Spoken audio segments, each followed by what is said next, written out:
que fai hoxe aquí é reivindicar un dereito esencial, o dereito que teñen as mulleres para que realmente sexan recoñecidas como parte moi importante da sociedade e sobre todo para que o papel das mulleres dunha vez por todas pois este onde ten que estar.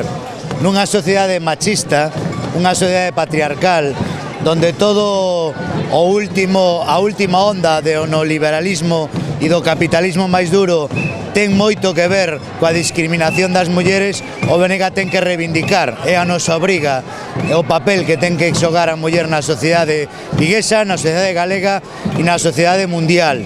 E en ese sentido, os homes que formamos parte do BNG, pois temos que ter tamén,